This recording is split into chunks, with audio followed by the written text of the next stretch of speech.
نحمده ونصلي على رسوله الكريم اما بعد فاعوذ بالله من الشیطان الرجیم بسم اللہ الرحمن الرحیم ان اللہ وملائکتہ یصلون علی النبی یا ایھا الذین آمنوا صلوا علیہ وسلموا تسلیما۔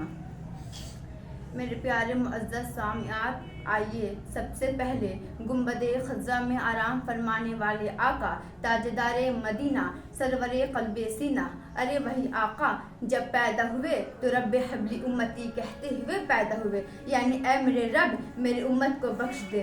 جب وفات پائے تو رب حبلی امتی کہتے ہوئے وفات پائے، یعنی اے میرے رب میری امت کو بخش دے۔ ارے وہی آقا کبھی قرآن مجید میں کہیں یاسین کہہ کے پکارا، تو کہیں توحہ کہہ کے پکارا، تو کہیں مزمل کہہ کے پکارا۔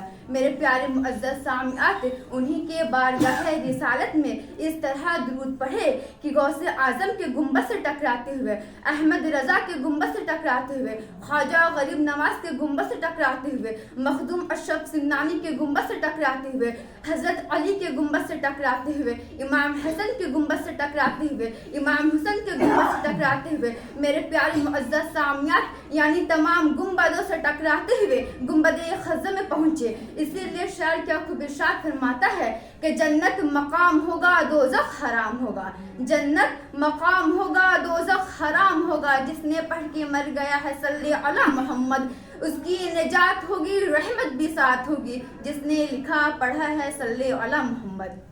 تو آئیے ایک مرتبہ انہی کے بارگاہ رسالت میں جھوم جھوم کر، لبوں کو چم چم کر، ایک مرتبہ محبت کے ساتھ ان پر درود شریف کا ہدیہ نچھاور کر لیجئے۔ تو پڑھ لیجئے بآواز بلند، اللہ حب محمد صلی اللہ علیہ وسلم محمد صلی اللہ علیہ وسلم۔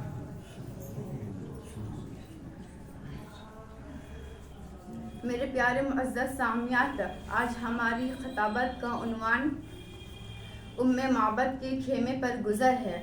آئیے ان کے متعلق واقعہ بتاتی ہوئی چلوں، بغور سماعت فرمائے کہ جب آپ غار سے نکلے تو پہلے ہی دن آپ کا گزر بنو خزاعہ کی ایک عورت ام معبد کے خیمے پر ہوئی۔ وہ عورت مسافروں کی خاطی توعظہ میں بہت مشہور تھی۔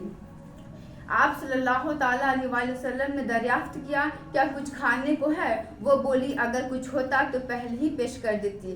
پھر آپ نے فرمایا یہ بکری کیوں کھڑی ہے؟ تو وہ بولی نہایت ہی کمزور ہونے کے سبب ریوڑ کے ساتھ نہیں جا سکتی۔ تو آپ نے فرمایا اگر اجازت ہو تو کیا میں اس بکری کا دودھ دہہ لوں؟ وہ بولی اس میں دودھ نہیں، چاہے تو آپ دیکھ لیں۔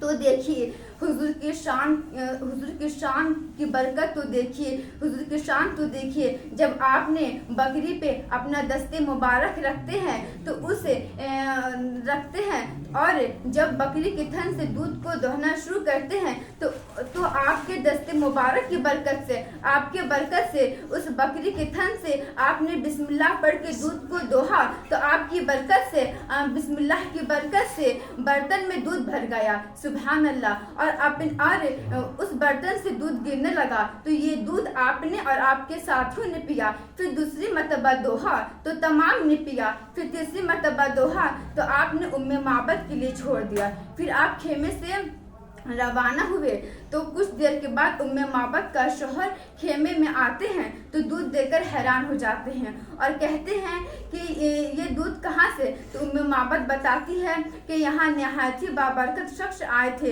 اسی کے برکت کا نتیجہ ہے۔ تو ام معبد کا شوہر بولتا ہے یہ وہی قریشی معلوم ہوتا ہے جنہیں مجھے تلاش تھی، ذرا اس کا حلیہ تو بتا۔ تو ام معبد بتاتی ہے کہ روشن اور کشادہ چہرہ، اچھی عادت والے، نہ پیٹ بڑا ہے نہ سر کے بال گرے ہوئے ہیں، آواز میں رعب، موٹی گردن والے، سرمگے آنکھیں، باریک و پیوستہ ایبرو، درمیانہ قد والے، نہ چھوٹے قد والے کے برے معلوم ہوں، نہ لمبے قد والے کے آنکھ ان سے نفرت کرے، خاموش طبع اور باوقار گویا دل بستگی لیے ہوئے، تمام گفتگو موتیوں کی لڑی کی طرح، آواز میں رعب، کلام پیش کرنے سے پاک، دور سے دیکھنے میں زیب دینے والے اور دل موہ لینے والے، اور قریب سے نہایت ہی